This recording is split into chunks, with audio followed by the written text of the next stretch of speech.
बिस्मिल्लाहिर्रहमानिर्रहीम। आज तक के मुअज़्ज़ज़ नाज़रीन अस्सलामु अलैकुम। अब किस नंबर 22 मुलाहिज़ा फरमाएं। रुस्तम मुझसे कह रहा था, देखो मैं यहाँ तुम्हें 1 मिनट के लिए बर्दाश्त नहीं कर सकता। ये मेरे दोस्त का घर है या उसकी फैमिली है, तुम्हें यहाँ से जाना होगा अभी और इसी वक्त। प्लीज ऐसा मत करो। वो बर्राई हुई आवाज में बोली, मैं बहुत कुछ छोड़ कर आई हूँ। तो मैंने कहा था छोड़ने के लिए मैं तुम्हारे किसी कोलो फेल का जिम्मेदार नहीं हूँ। तुम कुछ भी कहो रुस्तम, लेकिन मैं अब वापस नहीं जा सकती। मुझे अपने पास रखोगे तो इसी में तुम्हारी भी बेहतरी है, तुम भी महफूज रहोगे। क्या कहना चाहती हो? वो फीके से अंदाज में मुस्कुराई। रुस्तम, मैं तुमसे दूर नहीं रह सकती, बार बार तुम्हारी तरफ आऊंगी। मेरी ये बेकरारी तुम्हारे लिए खतरा बन जाएगी। कोई और भी मेरे कदमों का पीछा करते हुए यहाँ पहुंच गया तो फिर? बहुत खूब, तुम मुझे धमका रही हो? रुस्तम का लहजा आतिश बार था। नहीं, खुदा की कसम नहीं। उसने जल्दी से अपने हाथ जोड़ दिए। मैं ऐसा सोच भी नहीं सकती। मैं तो तुम्हारी बेदाम गुलाम हूँ। बस इतनी दरख्वास्त करती हूँ, मुझे खुद से दूर ना करो। वो हाथ बांधे किसी हसीन पुजारन की तरह रुस्तम के रूबरू खड़ी थी। हल्की ब्राउन आंखों में इल्तजा के सिवा और कुछ नहीं था। बुरके के अंदर से भी उसका हिजान खेज जिस्म अपने खदोखाल नुमाया कर रहा था। रुस्तम शानी को दिखाई नहीं दे रहा था, ताम उसकी आवाज समात तक पहुंच रही थी। रुस्तम ने कहा, जो कुछ भी है तुम यहाँ नहीं रह सकती हो, तुम्हें जाना होगा। ठीक है, मैं चली जाती हूँ, नादिया ने जल्दी से कहा। लेकिन मुझे अपने पास तो रहने दो। क्या मतलब? रुस्तम की नाराज आवाज उभरी। यहाँ पास ही मेरी एक पुरानी सहेली का मकान है, मैं वहां रह लूंगी। सहेली का मकान? ये कैसे हो सकता है? तुम ड्रामा कर रही हो। मैं सच कह रही हूँ, बस तुम मुझे अपने आसपास रहने की इजाजत दे दो, उसके बाद मैं कुछ नहीं कहूंगी। सहेली के मकान वाला झूठ क्यों बोल रही हो तुम? नहीं रुस्तम, वाकई यहाँ मेरे पास रहने के लिए मकान है। किसका मकान है? रुस्तम की आवाज में बदसूर नाराजगी थी। दोनों धीमी आवाज में बोल रहे थे, लेकिन शानी चूंकि खिड़की के बिल्कुल पास थी इसलिए गुफ्तगू का मफहूम समझ रही थी। बासी ज़ैनब उसे वहां छोड़कर नीचे जा चुकी थी। बताओ किसका मकान है? रुस्तम ने सवाल दोहराया। वो डरे डरे तासरात के साथ बोली, और ज्यादा नाराज तो नहीं हो जाओगे? देखो मुझे उल्टी सीधी बात ना करो, सीधा सीधा बताओ कि मकान किसका है। वो एक बार फिर मुस्कुराई। अंदाज में लगावट और मानीखेजी थी। इस मुस्कुराहट के जरिए शायद उसने अपनी घबराहट को कम करने की कोशिश की थी। वो धीमी आवाज में बोली, इसी लैन में 2 घर छोड़कर मैंने 14 नंबर कोठी किराए पर ले लिया। मुझे पहले ही डर था कि तुम मुझे अपने साथ नहीं रहने दोगे। मेरी तरफ से बाहर में जाओ। रुस्तम की करख्त सरगोशी उभरी। तुम्हारा दिमाग खराब हो गया है, अब इसमें मैं क्या कर सकता हूँ? गालिबन रुस्तम अपनी जगह से उठ खड़ा हुआ था। नादिया भी खड़ी हो गई। शानी जल्दी से एक चौड़े सतून की ओट में हो गई। दोनों आगे पीछे कमरे से निकले। रुस्तम आगे और नादिया पीछे थी। नादिया ने महबूबाना अंदाज में पूछा, तो तुम्हारी तरफ से इजाजत है, मेरी तरफ से जहन्नुम में जाओ। रुस्तम ने गुसीली सरगोशी की और पांव पटकता हुआ सीढ़ियों की तरफ बढ़ गया। हालात ने एक दिलचस्प मोड़ ले लिया था। शानी के वहमो गुमा में भी ना था कि नादिया नामी इस फिल्मी अदाकारा से रावलपिंडी की इस कोठी में इस अंदाज से मुलाकात होगी। नादिया की यहाँ आमद से एक बात तो क्लियर हो जाती थी, वो रुस्तम के मामले में बहुत संजीदा थी। अगर अपने बयान के मुताबिक वो वाकई अपनी फिल्मी मसरूफियात तरक करके लाहौर से यहाँ पहुंची थी और उसने रुस्तम के करीब रहने के लिए एक मकान भी खरीद लिया था, तो फिर ये बड़ी हैरान कुन सूरत हाल थी। बेशक नादिया कोई बहुत बड़ी अदाकारा नहीं थी, वो भी तरक्की की इब्तदाई जीनों पर थी। अदाकारा से ज्यादा उसकी पहचान एक सेक्स सिंबल रकासा की हैसियत से थी। मगर कुछ भी था, उसने लाहौर की फिल्म नगरी में अपने सारे कामों को फुल स्टॉप लगाकर और यहाँ पहुंचकर एक बड़ा कदम उठाया था। बासी ज़ैनब को शानी ने इस बारे में कुछ नहीं बताया, सिर्फ इतना कहा कि लड़की रुस्तम के गांव की है और अपने किसी जाती काम से यहाँ पहुंची है। रात को शीरी और जावर शॉपिंग के हवाले से लड़ते झगड़ते घर पहुंच गए। जावर के नजदीक शीरी से बढ़कर फजूल खर्च औरत रोएज जमीन पर ना थी, और शीरी के नजदीक दुनिया के कंजूस तरीन मर्दों में जावर सरे फहरिस्त था। बहरहाल पैक्टों और लफाफों की तादाद बता रही थी कि इस मरतबा शीरी का मौक़िफ़ कमजोर है। शानी ने उन दोनों को भी नादिया के हवाले से कुछ नहीं बताया। बहरहाल इतना बताना तो जरूरी था कि कोई बुरकापोश औरत रुस्तम से मिलने आई थी। अगले 2 रोज तक इस बारे में किसी से कोई बात नहीं हुई। तीसरे रोज शाम को शानी ने सेन में एक मंदिर देखा और चौंक गई। एक करीबी कोठी की छत पर परसों वाली बुरकापोश लड़की दिखाई दे रही थी। छत की मुंडी ऊंची थी। लड़की यानी नादिया के सिर्फ शाने और चेहरा दिखाई दे रहा था। उसके बालों की लिट्टें और उसका सब्ज आंचल एक साथ हवा में लहरा रहे थे। वो बालाई मंजिल पर रुस्तम के कमरे की तरफ देख रही थी। रुस्तम के कमरे की खिड़कियां तारीक थी, वो शायद सो रहा था। वो बहुत देर तक वहां खड़ी रही, यहाँ तक के अंधेरा छा गया। वो शानी की नजरों से ओझल हो गई। रात 9 बजे के लगभग वो कमरे की खिड़की में नजर आने लगी। उस वक्त रुस्तम जावर लान में बैठे चाय पी रहे थे। शानी और शीरी बरामदे में टीवी देख रही थी। शानी का ध्यान टीवी की तरफ कम और पड़ोस की खिड़की की तरफ ज्यादा था। वो इस अनोखी सूरत से पूरी तरह बाखबर थी। मारूफ फिल्मी अदाकारा नादिया एक सामने वाली खिड़की में मौजूद थी और अपने महबूब बर से आंख बचोली खेलने की कोशिश में थी। हुस्नो शबाब की सारी रोनाइयों से लैस होकर यहाँ पहुंची थी और अपने मन की मुराद पाने के लिए हर हद तक जाने को तैयार नजर आती थी। शानी ने उसे 3 दिन पहले बंद कमरे में रुस्तम के रूबरू देखा था। उन लम्हों में जैसे उसका अंग अंग खुद सपुर्दगी की दहाई दे रहा था। इंसान का जहन भी अजीब गोरख धंधा है, बंदे को ऐसे ऐसे चक्रों में उलझाता है कि अकल दंग रह जाती है। जो कुछ यहाँ हो रहा था उसे सिर्फ शानी आगाह थी, लेकिन जल्दी ये आ गई शानी तक महदूद नहीं रही। अगले रोज शाम को शानी नहाकर बाथरूम से निकली तो शीरी भागी भागी उसके पास आई। बाबू से बेतकल्फी से बाजी कहने लगी थी। बोली, शानी बाजी, आए मैं आपको एक चीज दिखाऊं। वो उसका हाथ पकड़कर तकरीबन खींचती हुई बरामदे में ले आई। तौलिए में लिपटे हुए शानी के बाल खुलकर उसकी कमर को भिगोने लगे थे। दोनों एक नीम तारीख कोने में खड़ी हो गई। शीरी ने कहा, वो सामने छत पर देखे और बूझें कि कौन है। वहां कल की तरह नादिया मौजूद थी। शानी ने आंखें सुकेड़ कर देखा और अनजान बनकर बोली, कौन है? शीरी सनसनी खेज अंदाज में कहने लगी, बाजी शानी, मुझे एक शक पड़ रहा है। मेरा ख्याल है कि ये फिल्मी अदाकारा नादिया है, वही नादिया जिसका जिक्र अखबारों में रुस्तम भाई के साथ आया था। वाकई? शानी ने इस मौके पर अनजान बनना बेहतर समझा। आप जरा गौर से देखे ना, शीरी ने इसरार किया। शानी ने छत पर निगाहें मरकूज की। शायद तुम ठीक कह रही हो, इसने ओले से कहा। 100% ठीक कह रही हूँ बाजी। शीरी के लहजे में सनसनी थी। और ये सब कुछ इत्तफाकिया हरगिज नहीं हो सकता। ये एक्ट्रेस प्लानिंग के तहत यहाँ आई है। इसकी आमद 4-5 दिन पहले ही हुई है, क्योंकि इससे पहले ये कोठी किराए के लिए खाली थी। क्या हो सकती है प्लानिंग? ये भी कोई पूछने की बात है? शीरी ने आंखें घुमाई। ये चंडाल हाथ धोकर अपने रुस्तम भाई के पीछे पड़ी हुई है। आप अनजान मत बने, मुझे पता है आप भी कुछ जानती होंगी। बहुत कुछ तो नहीं, बस थोड़ा बहुत। खैर जो भी है, लेकिन इस वक्त अहम तरीन मसला तो ये है कि ये अराफा यहाँ हमारे घर के ऐन सामने मौजूद है। ओह माय गॉड, अब पता नहीं कि रुस्तम भाई इस बारे में जानते हैं या नहीं। शानी को वहीं छोड़कर शीरी सीढ़ियां फैलाती हुई ऊपर रुस्तम के कमरे की तरफ चली गई। शानी वहीं खड़ी रही। नादिया छत पर टहलने वाले अंदाज में घूम रही थी। हवा चल रही थी और उसके बाल उड़ रहे थे। वो गाहे बगाहे रुक कर अपने बालों को समेटने की कोशिश करती। बेशक वो एक एक्ट्रेस थी और लाहौर की फिल्म नगरी से ताल्लुक रखती थी, लेकिन एक बात मानना पड़ती थी कि उसकी शक्ल और सूरत में एक्ट्रेसों वाला बाजारीपन और तसना नहीं था। बाकी दिनों का हाल तो अल्लाह ही जानता है। तकरीबन 15 मिनट बाद शीरी फिर उसके सामने मौजूद थी। बोली, रुस्तम भाई अनजान नहीं है। उन्हें इस चमक छल्लों की यहाँ आमद के बारे में पता लग चुका है और आपके लिए एक नई खबर भी है। कैसी खबर? 3 दिन पहले जो बुरके वाली हमारे यहाँ आई थी वो यही खाना खराब थी। शानी ने अपनी बेखबरी का भरम रखने के लिए चेहरे पर हैरत सजाई।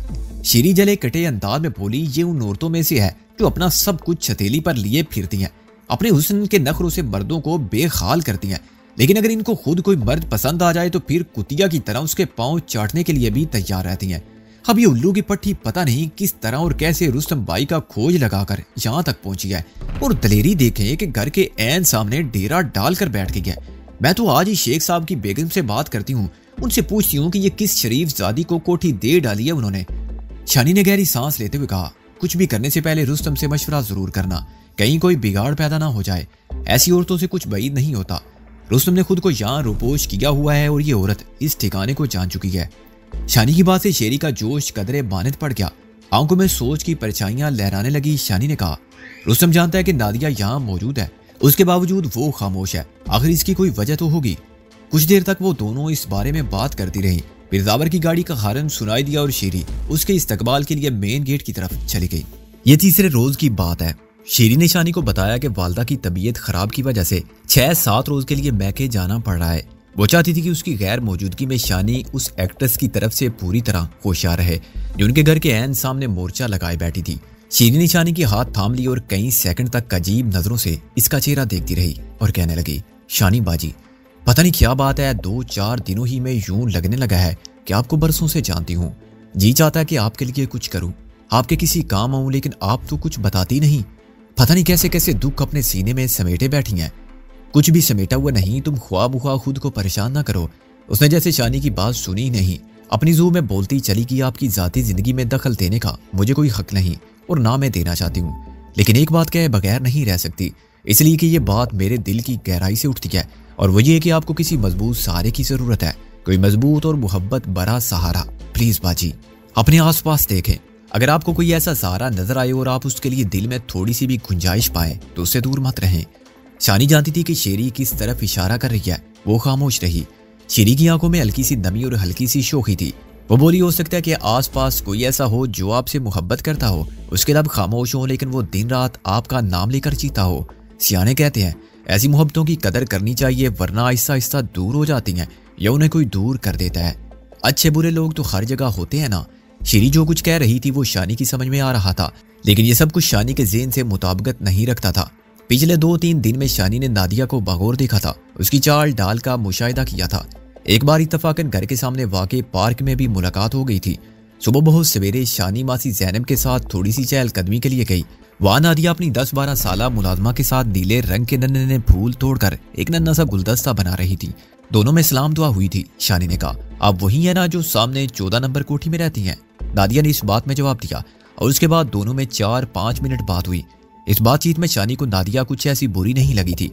बेशक इसके चेहरे पर हुस्न की चकाचौंध थी और जिस्म भी चीखता चिंगारता हुआ था, मगर यह सब कुछ लिबास में ढका और दबा सा था। उसे देखते ही अंदाजा हो जाता था कि वो उन औरतों में से है जो जरा सी कोशिश से किसी भी खुश्क से खुश्क मर्द को मुतवज्जो कर सकती हैं। उसी रोज शाम को शीरी महके चली गई। शानी अब घर में तन्हा थी। तन्हाई में सोचें उसे मज़ीद शिद्दत से घेरती थी और बेबस कर देती थी। कभी कभी इस वसी अरीज कोठी में भी उसका दम घुटने लगता था। वो यहाँ से चली जाना चाहती थी, कहाँ ये उसे खुद भी मालूम नहीं था।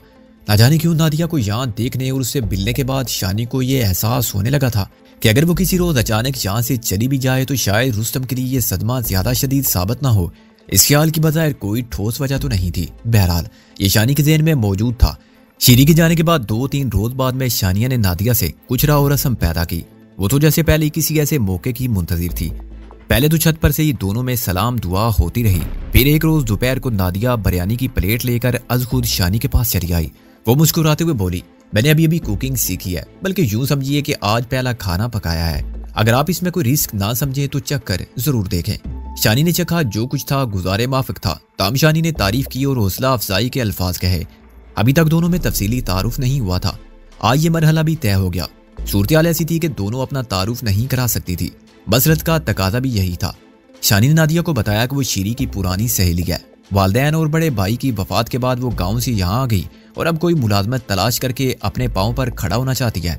नादिया ने शानी को अपने बारे में बताते हुए कहा, मुझे अदाकारी का शौक था। कुछ अर्सा पहले ड्रामों और फिल्मों में अदाकारी करती थी।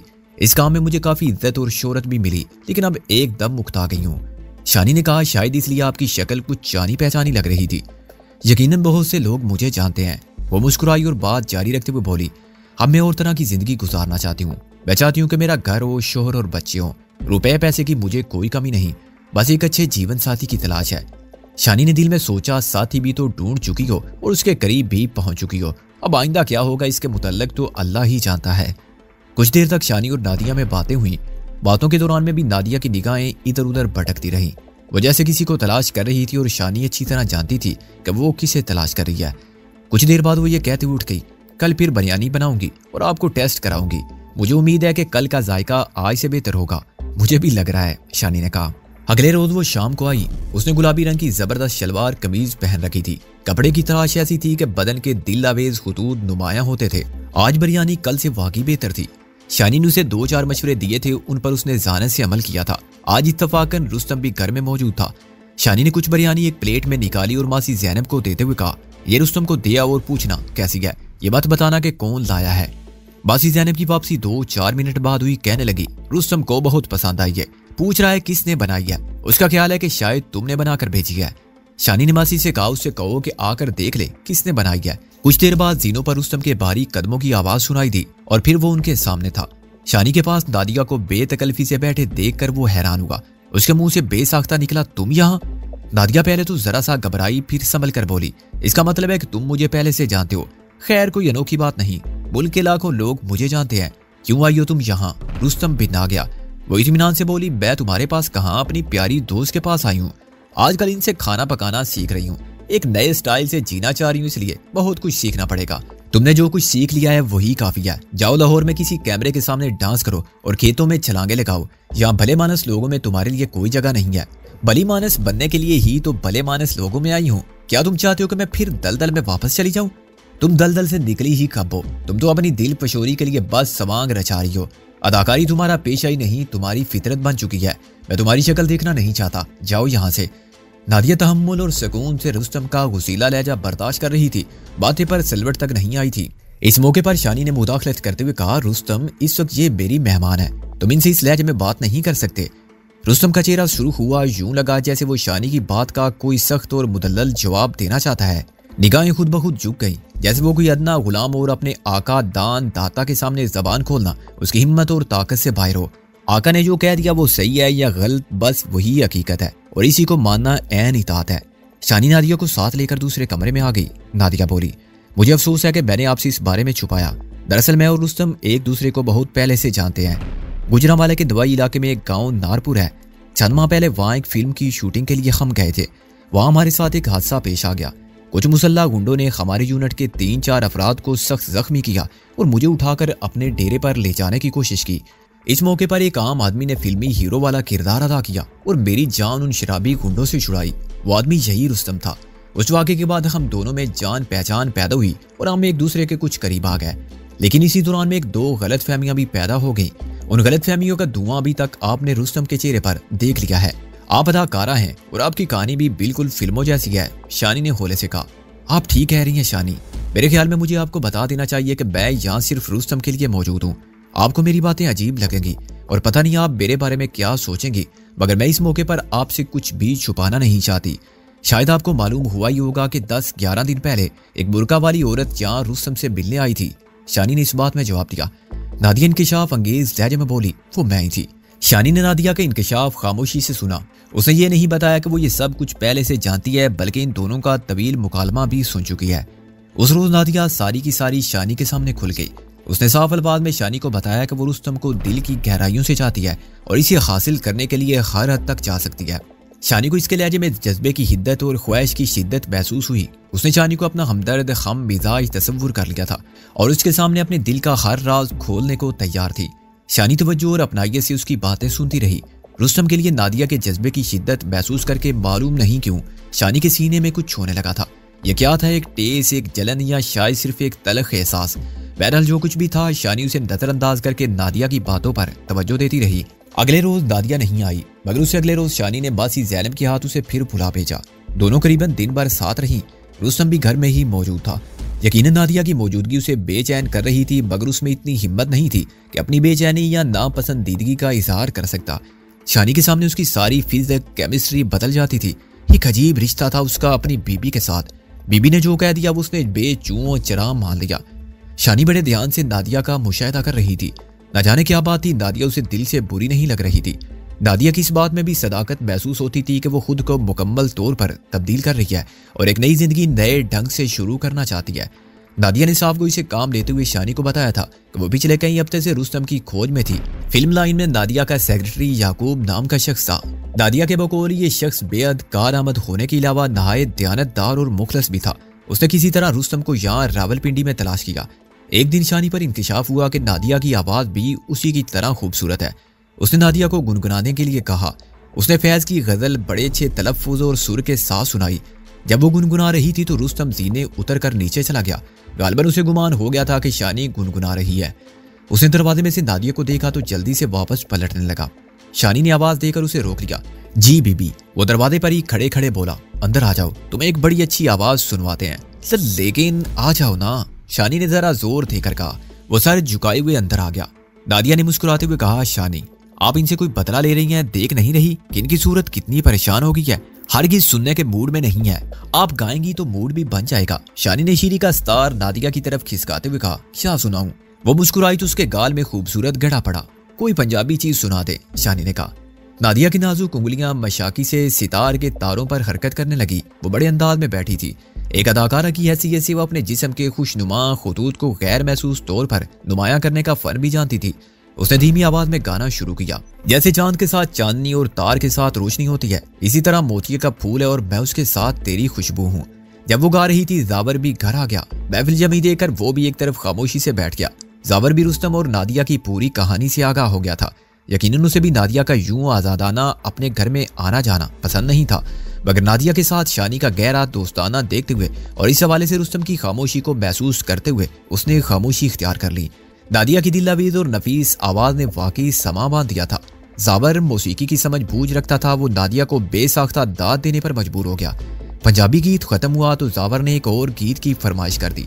शानी गलकियों से रुस्तम की तरफ देखने लगी। वही सूरत हाल से खुश नहीं था, मगर शानी की वजह से चुप रहने पर मजबूर था। यकीनन रुस्तम को जावर पर भी गुस्सा आ रहा था, जो उसकी बगल में बैठकर नादिया को दाद दे रहा था। जावर की फरमाइश पर नादिया ने जो दूसरा गीत सुनाया वो उर्दू था और उसे फिल्मी क्लासिकल गीत कहा जा सकता था। नादिया की निखरी और उजली उजली आवाज कमरे में गूंजी।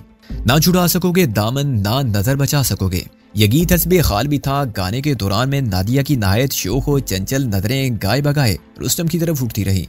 वो अपनी जगह साकत और जामत बैठा था। अगर बीबी का हुक्म ना होता तो शायद कब का उठकर जा चुका होता। उस रात खाने के बाद जब शानी बरामदे में बैठी थी, रुस्तम उसके करीब चलाया। मैं आपसे एक बात करना चाहता हूँ बीबी। तो खड़े क्यों हो, बैठ जाओ। शानी ने सामने बैठ की कुर्सी की तरफ इशारा करते हुए कहा। वो बैठ गया। निगाहें हस्बे मामूल झुकी हुई थी। खनकार कर बोला, बीबी आप ऐसा क्यों कर रही हैं? मुझे किस बात की सजा दे रही हैं? मैंने क्या किया है? आप जानती भी हैं कि ये औरत क्या चाहती है, किस वजह से यहाँ मौजूद है। उसके बावजूद आप इसे बार बार यहाँ बुलाती हैं। आप इसकी बातों पर ना जाएं। ये जो कुछ खुद को दिखाने की कोशिश कर रही है असल में वो नहीं है। ये सिर्फ इसका बहरूप है मुझ तक पहुंचने के लिए। रुस्तम, ये भी तो हो सकता है कि ये बहरूप ना हो। इसने वाकई खुद को तब्दील करने की दिल में ठान ली हो। मैं इसकी बातें बड़ी तवज्जो से सुनती हूँ। मुझे इसमें सच्चाई की झलक नजर आती है। आपको गलतफहमी हो रही है बीबी। सिनेमा स्क्रीन पर अपने जलवे दिखाने वाली औरत खुद को इतनी जल्दी कैसे तब्दील कर सकती है? शानी ने अजीब नजरों से रुस्तम को देखा और नरम लहजे में बोली, ऐसा होता है रुस्तम। खूनी डाकू और बेरहम कातिल अगर देखते देखते बहुत नेक और हमदर्द इंसान बन जाते हैं तो एक एक्ट्रेस भी शरीफ और घरेलू औरत में तब्दील हो सकती है। ये सब अंदर के मौसम की बात होती है। जब ये बदलता है तो बहुत कुछ बदल जाता है। रुस्तम के होंठ लरज कर रह गए। कुछ देर के लिए वो लाजवाब सा हो गया था। शानी ने कहा, जब तक मेरा ख्याल है नादिया एक अच्छी लड़की है। वो मुझे अच्छी लगती है। जब तुम उसके बारे में सख्त अल्फाज इस्तेमाल करते हो तो मुझे दुख होता है। रुस्तम ने चौंक कर शानी को देखा। उसके मुंह से निकलने वाला दुख का लफ्ज जैसे हथौड़े की तरह उसके सीने पर लगा। वो एकदम बेचैन नजर आने लगा। उसने अपनी लर्जा पलकें झुकाई और बोला, ठीक है बीबी, मैं आइंदा इसके बारे में कोई बात नहीं करूंगा। वो उठा और उल्टे कदमों बाहर निकल गया। कोई उसे दूर से देखता तो यही समझता कि वो कोई अकीदतमंद है, कोई सपास गुजार पुरिस्तार है जो अपने ममदू के आस्ताने से उठकर बाहर आ रहा है। शिरीका के आम अपने बैके में कुछ लंबा हो गया था। उसकी वालदा की तबीयत ठीक नहीं थी। दिन में एक दो बार उसका फोन आ जाता। लड़ने झगड़ने के लिए उसे जावर की कमी भी बड़ी शिद्दत से महसूस होती थी। रात को एक दो बार जावर को फोन जरूर करती। शिरी को भी ताजुब था कि शानी ने नादिया से दोस्ती कर ली। यह सूरत उसे भी कुछ पसंद नहीं आई थी, मगर शानी की वजह से उसने ज्यादा नुक्ता हाय एतराज नहीं उठाए थे। शानी इस कोशिश में थी कि रुस्तम और नादिया के दरमियान गुफ्तो शनीद की कोई सूरत पैदा हो। यह गुफ्तो शनीद होती है जो एक दूसरे को समझने में मदद देती है और फासले कम होते हैं। इस हवाले से शानी नादिया की हर मुमकिन मदद कर रही थी। वो कोशिश करके ऐसे मौके पैदा करती थी जब रुस्तम को नादिया से बात करना पड़ती। यूं नादिया खुद भी कम फाल नहीं थी। उसकी शोखी अमेज जानत दीवारों में दर बनाने की कुदरत रखती थी। उसका हसीन सरापा और गुदाज लहजा मुश्किल में उसके मददगार और मावन थे। जावर के साथ नादिया की काफी बनने लगी। उसे बड़े भाई कहकर मुखातिब करती थी। वो भी इसकी आवाज का मदा था। एक रोज जावर की फरमाइश पर नादिया ने एक पुरानी पाकिस्तानी फिल्म का मजाकिया गाना ऐसे कह का बार अंदाज में सुनाया कि रुस्तम भी मुस्कुराने पर मजबूर हो गया। शानी जब से रुस्तम से मिली थी, ये पहली मुस्कुराहट थी जो उसने रुस्तम के चेहरे पर देखी थी। मुस्कुराते उसकी दाढ़ी और मूंछों के बीच से उसके सफेद दांत लश्कारा मारते थे और आंखों में चमक भर जाती थी। न जाने की उस रात बहुत देर तक रुस्तम की मुस्कुराहट शानी के ज़हन में चमकती रही। इसे यूं महसूस हो रहा था कि ये मुस्कुराहट इसने पहले भी कहीं देखी है, बहुत अरसे पहले, बहुत जमाने पहले, लाखों साल कबल, शायद उस वक्त जब इसका वजूद भी नहीं था। एक बार फिर अब्बा जी की कही हुई आलमे अरवा वाली बात इसके कानों में गूंजने लगी। जो शक्लें हमें पहली बार देखकर जानी पहचानी लगती हैं, उनसे हमारी शनासाई आलमे अरवा में हुई होती है। क्या ये शख्स भी उसके लिए किसी और जहान का शनासा था? क्या वाकई ऐसा हो सकता है या सिर्फ इस नरम गोशे की कारस्तानी है जो पहले रोज से शानी के दिल की गहराइयों में मौजूद है? फिर उसने ये सारे ख्यालात अपने ज़हन से झटक दिए और खुद को हल्का फुल्का करने की कोशिश करने लगी। जो रास्ता इसने अपने लिए चुना वो बिल्कुल मौजूद था। इसी रास्ते पर चलने में इसकी सलामती और आबरू थी। यह बात नहीं थी कि वो रुस्तम के जज्बे की बेपनाह शिद्दत से आगाह नहीं थी, लेकिन वो इस हकीकत को भी समझती थी कि वो इस जज्बे का साथ नहीं दे सकती। एक बुलंदोबाला अनदेखी दीवार थी जो उसके और रुस्तम के दरमियान हायल थी। इसके अलावा वो ये बात भी अच्छी तरह समझती थी कि इसका साथ रुस्तम के मौजूदा मसाइब में इजाफा करता चला जाएगा। वो एक बोझ की तरह रुस्तम पर लदी हुई थी और रुस्तम मानता या ना मानता, लेकिन इस बोझ ने उसके पांव जमीन में गाड़ रखे थे। यही वजह थी कि वो रुस्तम से दूर चली जाना चाहती थी। बस इसके इरादे के सामने एक रुकावट थी। इसकी असासियत को गवारा नहीं था कि इसके चले जाने के बाद रुस्तम का मुंह जोर जज्बा रुस्तम को तोड़े फोड़े या इसके शब रोज को वीरान कर दे। यही सबब था कि चंद रोज पहले इसने सदके दिल से ये चाहा कि रुस्तम की जिंदगी में कोई औरत आ जाए, कोई ऐसी खुश इखलाक लड़की जो अपनी मोहब्बत की बाहों में इसे समेट ले। शानी को तवक्को नहीं थी कि इसकी दुआ इतनी जल्दी पूरी होगी और इस अंदाज में होगी। बादी करीब की एक चमकती दमकती अदाकारा सादगी और खुश खलकी के एक नए सांचे में ढलकर वार हुई थी और बहुत कुछ बदल देने का इरादा रखती थी।